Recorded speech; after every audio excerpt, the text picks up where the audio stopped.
Welcome to the second and first episode of 2025 of the White Juice Podcast. Okay, as you know, my name is Matunya. Um, Happy New Year, because we last met last year in 2024. And as you can see, my co-host Nana is not there today. He's down there in Stockholm, working on some personal stuff. So I'm going to be doing this on my own today. Forgive me, but I had to do it. So today I'm going to talk about a number of topics. Obviously, the first one, I'm going to talk about the 2025 progress report. What has been happening in 2025 since we last met in 2024. And also, I'm going to be talking about what happened on Valentine's Day. Everybody's interested. I'm also going to talk about some dark stories. The Örebro mass shooting, Los Angeles fire tragedy, the Brottsofferkuren, psych disorders, and also this story about Kanye West. It's related to psych disorders as well. And also this Donald Trump issue in relation to the war in Ukraine. I'm going to talk a little bit about it because I'm not a political expert and I don't normally want to talk about political issues, but then sometimes it affects people directly. So sometimes it's necessary for us to talk about it. So first of all, the 2025 progress report. So feel free to comment in the comment section to tell me what has been happening. If you're comfortable, you can share with us what has been happening since January. You know, January is one of the most depressing months of the year.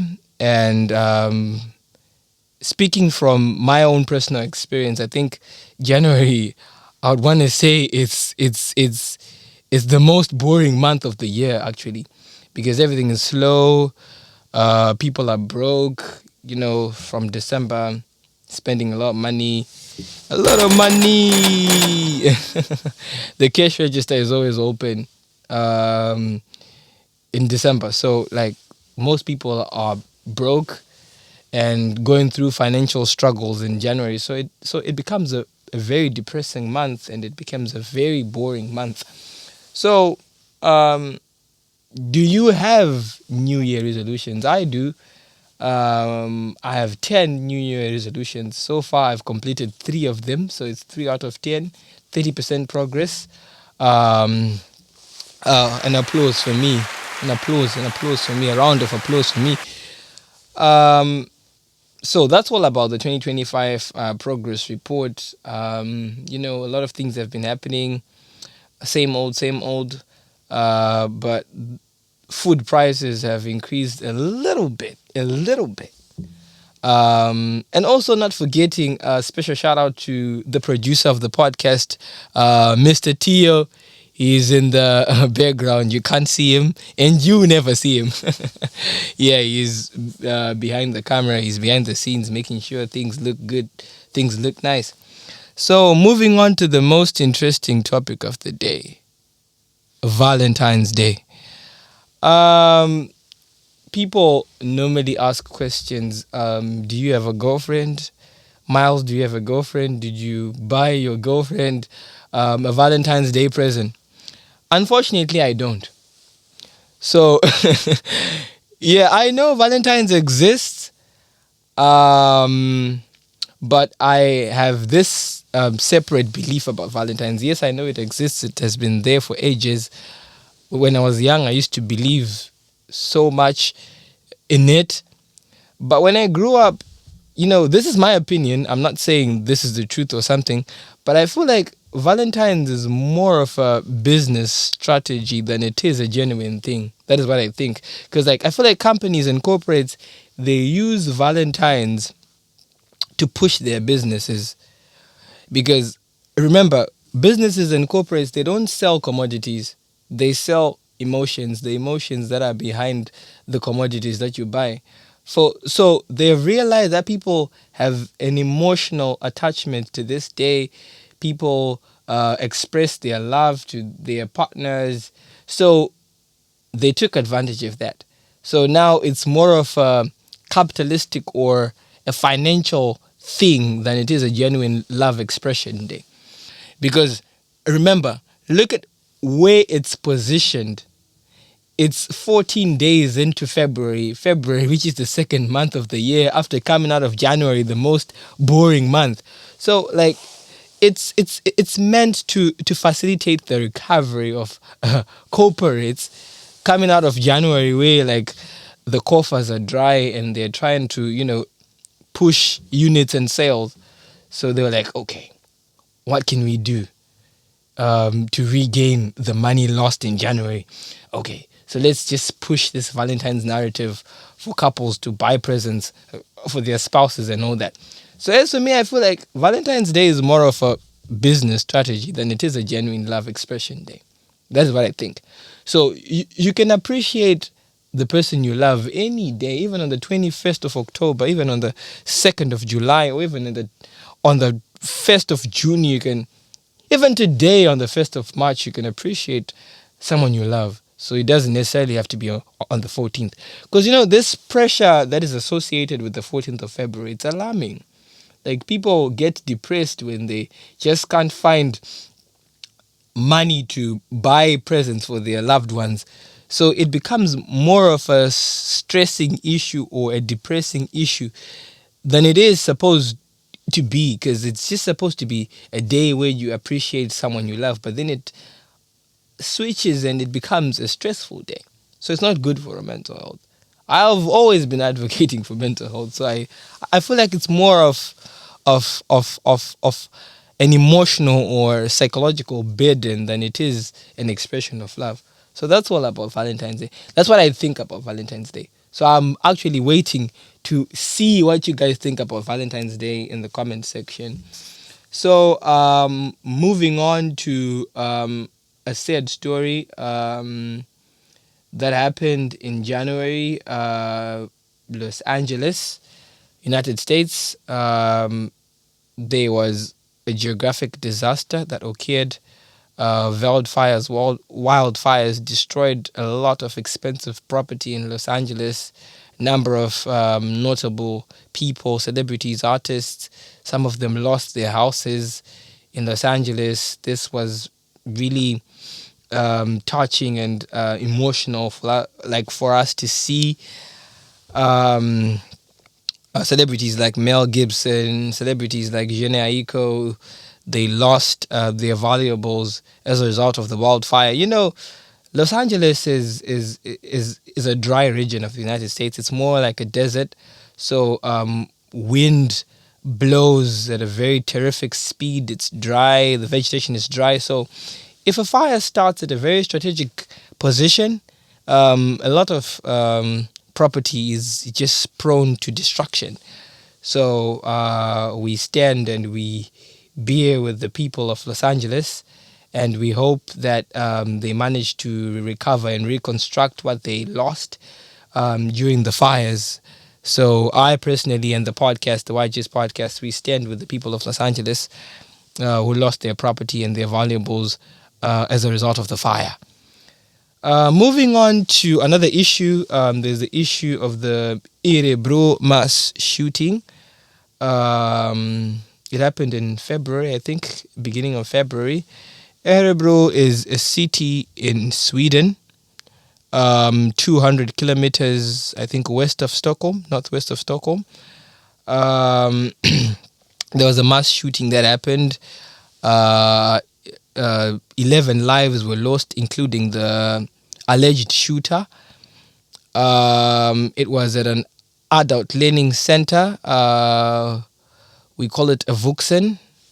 Here in Sweden, it's where adults go and learn. They advance their knowledge in Swedish and stuff like that. So that's what happened. A number of people lost their lives.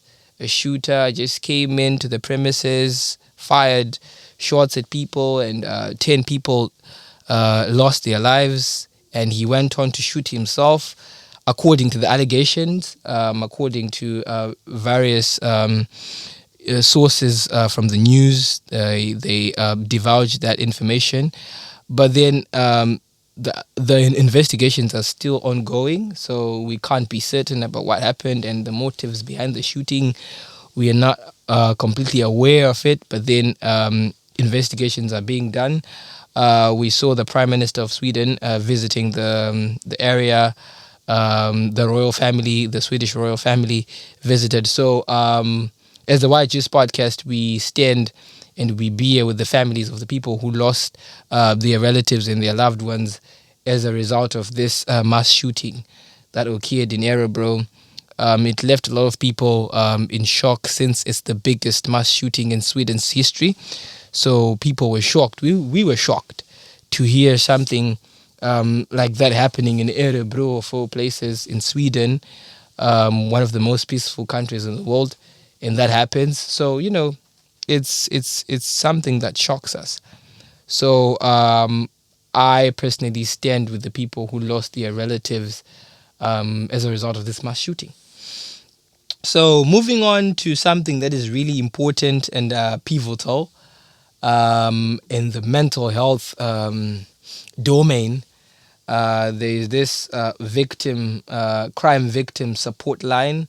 It's a line where victims call when they go through some kind of crime-related trauma, and then they call this phone line, and then they get emotional and psychological support from the police force and responsible authorities. Here they call it brottsofferjouren. Did I pronounce it right, Teo? Yeah, okay. So it's more of like a crime victim hotline where you call after you experience a crime or something like that. After you make a report is filed, and then they recommend you to call the brottsofferjouren line for you to get emotional support.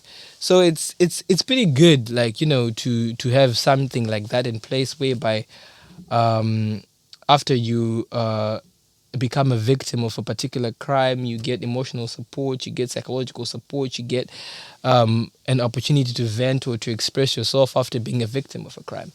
So I think this is a very useful thing that the government of Sweden and the police force put in place for its citizens and for everybody who lives in Sweden. So this is a good thing to have in a country. So it's also something that shows or that indicates that the government of Sweden and the society of Sweden is really passionate and considerate when it comes to issues involving mental health and psychological well-being of people and its citizens. So that's all about the victim line. And also moving on to another issue, the issue of people living with psychological disorders or neurodevelopmental disorders. These are normally conditions that the society does not understand because they're not physical. They happen in your mind, so you cannot physically see it happening. So these are things that cannot be, physically seen or determined, but you have to go and visit a psychologist or a therapist for you to get a diagnosis of those things.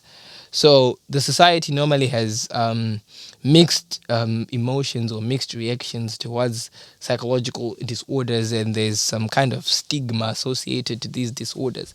So in the modern day society, we have people living with these disorders, and some were born with them, and some developed these disorders as they progressed in life.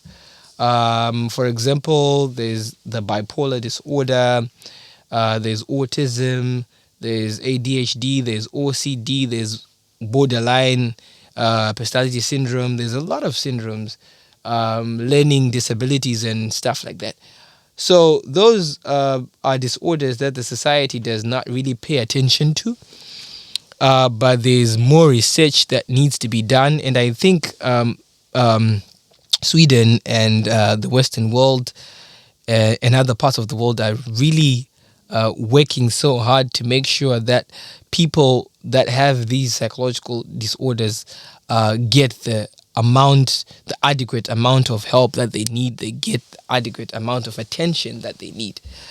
Because mostly if something is not physical, for example, if someone is not physically disabled, people tend to not prioritize that person, which is wrong. Because if you have a disorder that you're suffering from, you deserve the same amount of attention that a disabled person is getting. But then now, due to the fact that someone who is physically disabled, it's something that can be seen by a naked eye. So they kind of get more attention in society, which is something that's good, but then that should not happen at the expense of other people that have psych disorders that cannot be seen physically. So that's all about people living with psych disorders. And I think if you have a relative, a friend, a daughter, a son, an aunt, a relative, and anyone you know who has a psychological disorder, try to be very supportive as you can, and do and carry out a lot of research about that particular psych disorder. That is if that person has a diagnosis and you know for a fact and you know for sure that this person has this psychological disorder, or this person has this particular neurodevelopmental disorder. Try your best to do some research and get to know more about that disorder, so that you be of very great help and you be supportive to your friend, your relative, to your parent, to your child, in relation to psychological disorders. So there is a very popular American celebrity, public figure, artist, creative, musician, rapper, fashion label owner, is a multi-billionaire. He goes by the name Kanye West. Over the past months, he was on a social media rant on X, formerly known as Twitter, where he made a lot of outlandish posts, and people started talking about him in like a lot of negative ways and stuff like that.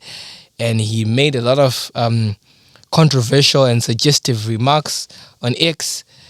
But then, there are rumors, there are allegations, there are issues, there are headlines about him being diagnosed of a psychological disorder that he has been having. And I think people are not being as supportive as they are supposed to be to a person who has a psychological disorder. I think the way people are trolling Kanye West on social media, it just shows how people are insensitive towards people who have psychological disorders. He's not himself because he has a psychological disorder. So whatever he does on social media or anywhere else, it's not him doing it. It is a result of psychological disorder, because he was diagnosed according to the allegations and according to the news sources that say that he was diagnosed.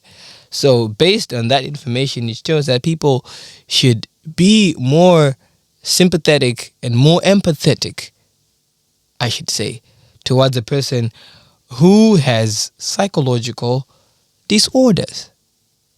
So I feel like people are not being as sympathetic enough as they are supposed to be. And I just urge the society and people from all over the world to be supportive and empathetic towards people who have psychological disorders. Try to make sure you offer them help, and also the society, the family structures, the communities, the governments, world organizations, non-governmental organizations. I urge them to try their best to help these people, because, they need our help, they need support, they need emotional support, they need psychological support, because it's good for their well-being. I'm really passionate about mental health, well-being, and all that. So I think that's all I have to say about this issue. Moving on to the last topic about the president of the United States, Donald Trump, as well as the president of Ukraine. I'm not sure if he's the president or the prime minister of Ukraine, Mr. Zelenskyy. They had a discussion. I was watching it on CNN. They had a discussion about a ceasefire, and it became a very heated argument, a very heated discussion between. I've never seen such a heated discussion or argument between two presidents of two such big and powerful countries like Ukraine and America, having such arguments in front of a camera. Like, I've never seen such. So I was watching and I was following, and also and also the vice president of the United States of America, Mr. J.D. Vance, was also present during the argument, during the discussion, and I was following. It's pretty heated. It's something that's really sensitive, and it's very important and crucial for the safety of the people of Ukraine, and also for the safety of the rest of Europe. And I'm waiting to hear or to watch the news, seeing the verdict or the final agreement that they've made in relation to that issue of a ceasefire in Ukraine. So that's all I had to say today. Thank you very much for tuning in on the second episode of the YGS podcast. My name is Miles Oscar Matunya. And on the third episode, you are going to see Nana.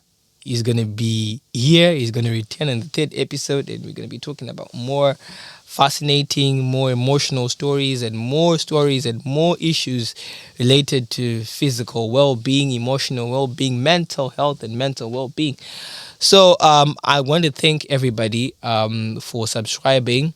Ever since we posted the first episode, we have received over 189 extra subscribers. That deserves a round of applause. And obviously, more cash is going to be coming in the register soon if you keep on liking and subscribing. Our first episode had 1,100 views. Thank you very much, people. Thank you very much for doing that. Continue liking and supporting. Comment in the comment section and tell us what you think about this podcast. What should we do? And email us our thoughts. I'll display the email on the screen for you to email your thoughts. We also have an Instagram page, WJPodSE on Instagram. Follow us to check out and see our latest news, our latest posts, when the next episode is, and stuff like that. Be safe, be mindful, and be safe. Thank you very much for tuning in. My name is Miles Oscar Matunya, signing out.